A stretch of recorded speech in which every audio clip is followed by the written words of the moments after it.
Bledsoe was arrested. Patrick Montgomery was in court. Jonathan Manapa will stay in federal custody. No, I don't take responsibility at all.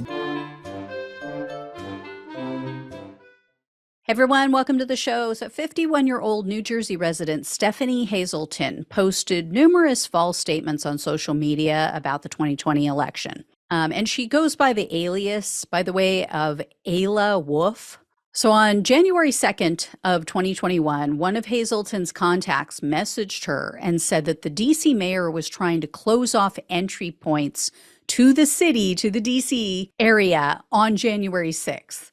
And the friend warned, quote, "You must make it to Congress at all costs, where the voting is taking place, and block all exits, even the secret ones." Hazelton replied, quote, "This witch, we will park in the neighboring state and walk." So on January 6th, she traveled to DC with other members of the Sons of Liberty group. She's a member of that group. Hazelton recorded as they approached the Capitol, and she was heard saying things like, "Let's go, move forward, they can't stop us all." She also said, "I don't care about their tear gas. We're storming the Capitol right now, and this is battle. This is it. This is battle." Once she was on the Capitol grounds, Hazelton was seen on video on the Lower West Terrace, and she was directing the mob. She was outside of the tunnel. She was waving and encouraging other people to enter the tunnel. Then she herself entered the tunnel.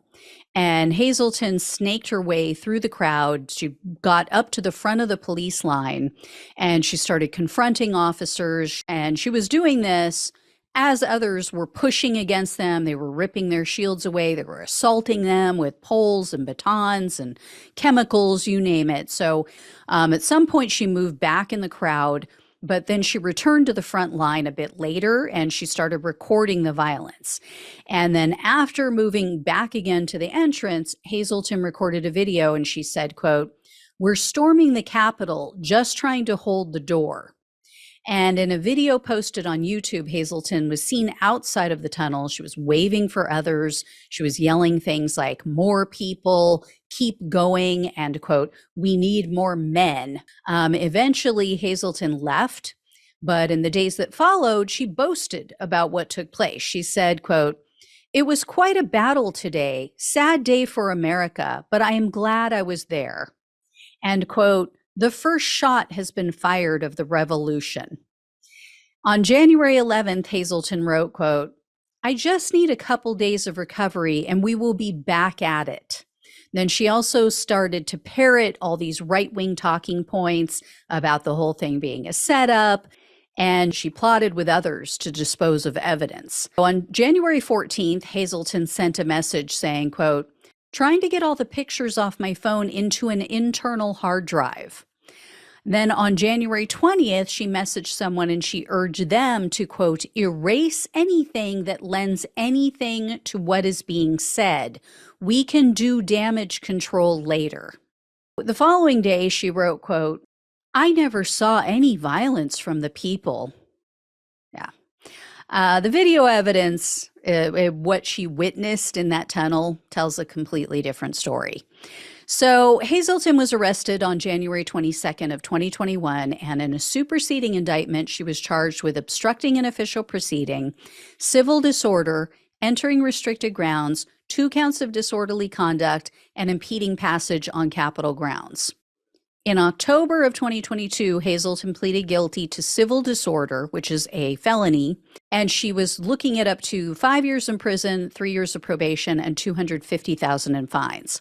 However, the prosecutor requested only 11 months in jail, 3 years of probation, a $10,000 fine, and $2,000 in restitution.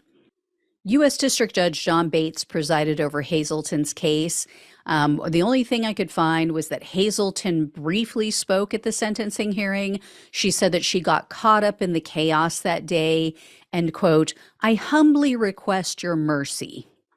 When all was said and done, Hazelton was sentenced to only 10 days in prison, 90 days of home detention, 2 years of probation, and $2,000 in restitution. So this is a perfect example of the sentencing disparity between men and women. I have definitely noticed that in these cases. This is a complete joke. How do you have someone who pleads guilty to a felony with a 5-year maximum and they end up receiving Netflix and chill? That is absurd. This judge should just hang his head in shame. That's ridiculous. So anyway, guys, if I hear any more, I will let you know. But this woman is always at Trump protests. She was out protesting during COVID. So we will be hearing and seeing more of her. All right. Thank you guys so much for watching and listening. Please like, share, and subscribe. Please donate if you possibly can. Truly helps. Greatly appreciate it. Love you all. Take care, and I'll talk with you soon.